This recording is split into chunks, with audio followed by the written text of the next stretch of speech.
Today I'm going to show you a do-it-yourself parasite cleanse concoction. I have to say, I hate parasites. You know why? Because they take, but they don't give back. Like at least friendly bacteria, they provide vitamins, immune protection, but a parasite is kind of like a little criminal. It takes something, it doesn't give anything back, and that definitely applies to these worms. Now, the most common parasite worm in Western Europe and United States is the pinworm. They're about 1 centimeter long, and when you're exposed to them, the eggs can survive for a period of, I think, 3 weeks in your body, and then they actually hatch, and then they can even reproduce. And so they're pretty nasty, and so I'm going to show you a really good natural remedy that you can make on your own. I recently made mine. Not that I have pinworms, but I just want that remedy on the shelf. Now, 20% of children are going to get pinworms sometime in their life, probably from like nail biting or finger sucking.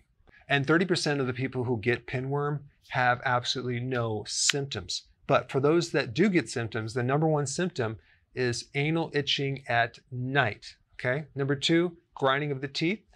3, insomnia. 4, restlessness. 5, stomach pain and nauseousness. 6, bedwetting.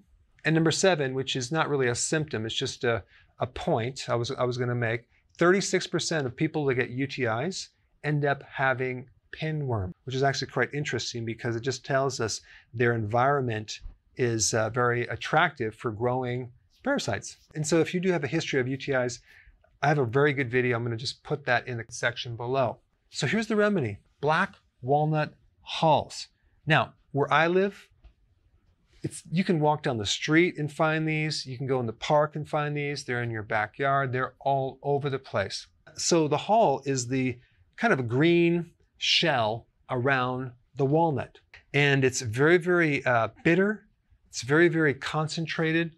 And it has certain elements that are really good to kill pinworms, ringworms, tapeworms. It's very antimicrobial.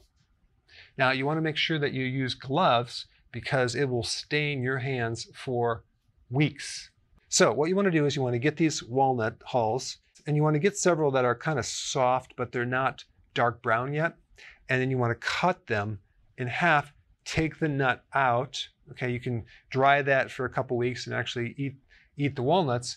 But what you're interested in is this hull, this surrounding green part, which you're going to put in a jar, okay, a quart wide mouth jar.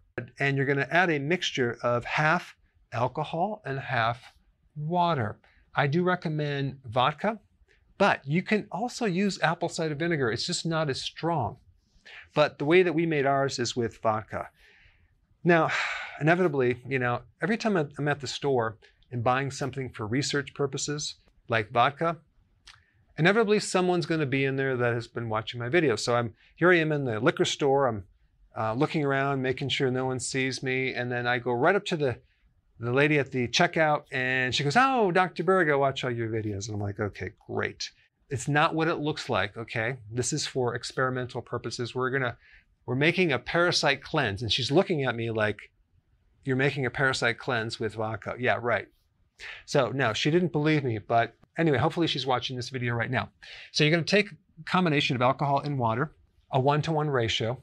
And you're going to basically pour it into this jar where you have several of these black walnut hulls, which are basically green because the hull is green and the actual nut is black. We're not using the nut.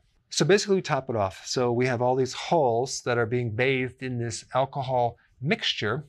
And the thing about the alcohol, it's going to help extract these phenols, about 14 different powerful phytonutrients that are very, very potent, seriously potent antioxidants, as well as having antimicrobial properties. So you're going to leave it in this jar, which you're going to put a lid on for about 4 weeks in a warm place. Don't keep it outside where it's cold because it's not going to work as well.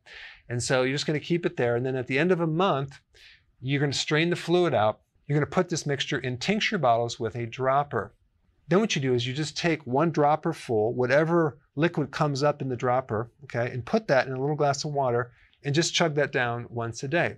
Now, if your children have pinworms, okay, or tapeworms or ringworms, you can just use half of the dropper, okay? So that way it'll be a bit more mild. Now, there's a couple other things you can do. You can use wormwood, garlic, and clove. They also work really good. You can even buy this in a supplement if you don't want to make it. But I'm really into making natural remedies from nature that don't really involve too much complexity. Now, regarding black walnut hulls, there's some fascinating research that's being done by pharmaceutical companies for various remedies. So apparently, they get a lot of ideas for certain properties from nature, and then they extract them, they synthesize them, and they patent them to come up with remedies. But why not just use something that Mother Nature has provided us? And so at a fraction of the cost, you can now make your own parasite tincture. Oh, by the way, if you haven't seen my other video on parasites, I put it up right here. Check it out.